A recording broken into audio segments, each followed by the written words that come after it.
Hi, வணக்கம். எல்லோரும் எப்படி இருக்கீங்க? இன்றைக்கி மார்னிங் பிரேக்ஃபாஸ்ட் நாங்கள் என்ன சாப்பிட போகிறோன்றது தான் இந்த வீடியோவில் போடுறேங்க. வாங்க வீடியோக்குள்ளே போயிடலாம். நான் நேற்று ஃபுட்டு ஹெவியாக பண்ணிட்டதுனால சாதம் கொஞ்சம் மிச்சம் ஆயிடுச்சுங்க. அதை நான் நைட்டே தண்ணி ஊற்றி கொஞ்சம் உப்பு போட்டு ஊற வச்சாச்சுங்க. அந்த சாதத்தை தான் இப்போ நான் நல்லா பிசைஞ்சிக்கிறேன். ஏன்னா சாதம் கொஞ்சம் நெட்டாக இருந்தது. அதனால் சாதத்தை கொஞ்சம் பிசைஞ்சிக்கலாங்க. அது கூட நான் என்ன சேர்க்க போகிறேன்னா, ஆரோக்கியா கர்டு தாங்க நாங்கள் சேர்க்க போகிறேன். இது 10 ரூபா பேக்கெட்டு. அதை நான் ஃபுல்லாக அதில் சேர்த்தாச்சு. சேர்த்துட்டு இந்த கர்டும் அந்த உப்பும் நல்லா இருக்கும் பொழுது நம்ம என்ன பண்ணணும், பிசைஞ்சு விட்டுக்கிட்டோங்க அந்த சாதத்தை. அப்போ தான் அது டேஸ்ட்டாக இருக்கும். நம்ம எல்லாம் சாப்பிடும்போது எல்லாமே மிங்கிள் ஆகிட்டு ரொம்ப நல்லாயிருக்கும். அதனால் நான் நல்லா பிசைஞ்சு விட்டாச்சு. நேற்று ஹெவி ஃபுட்டுன்றதுனால எனக்கு இந்த சாப்பாடு சாப்பிட்ணும் போல் இருந்துச்சு. இதை பாருங்கள், நேற்று நாங்கள் பிரியாணி செய்கிறதுக்காக நீட்டாக கட் பண்ணோம் ஆனியனு. ஆனால் வேறு ஒரு டிஷ்ஷு செய்கிற மாதிரி ஆகிடுச்சு.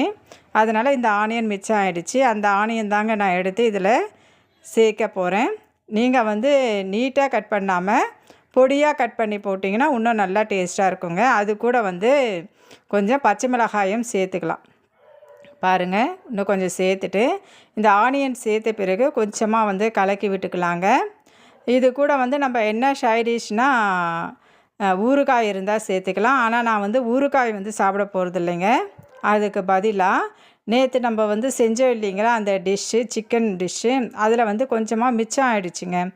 அதை தான் இது கூட நான் சைடிஷ்ஷாக வச்சு சாப்பிட போகிறேன். இந்த சாதத்தை ரொம்ப நல்லா கலக்கியாச்சு. பாருங்கள், இதுதான் சைடிஷ்ஷு. நேற்று செஞ்சதில் இன்றைக்கி கொஞ்சமாக மிச்சம் ஆகிடுச்சு. இது சிக்கன் வறுவலும் சிக்கன் 65யும் கொஞ்சமாக இருந்ததுங்க. அதை தான் நான் இதை சைடிஷ்ஷாக வச்சுக்கலாம்னு நினைக்கிறேன். இது நல்லா இருக்குமா இல்லையான்றது எனக்கு தெரியல. நீங்கள் இது மாதிரி இந்த ஐஸ் பிரியாணி கூட சிக்கன் வறுவலும் சிக்கன் 65யும் வச்சு சாப்பிட்டு இருக்கிறீங்களான்றதையும் எனக்கு கமெண்ட்டில் சொல்லுங்கள். நானும் இது தான் ஃபஸ்ட்டு டைம் சாப்பிட்றேங்க. இதை எனக்கு தேவையான அளவு நான் எடுத்து சாதத்தை போட்டாச்சு.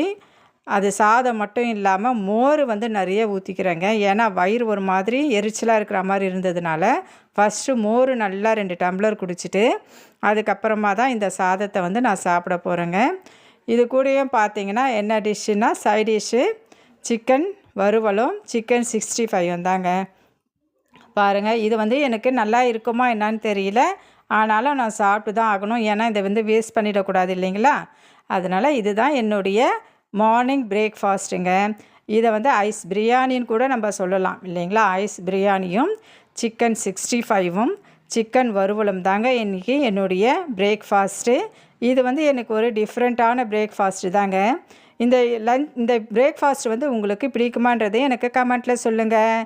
பிடிச்சிருந்தால் லைக் பண்ணுங்கள், ஷேர் பண்ணுங்கள், கமெண்ட் பண்ணுங்கள். பாய்.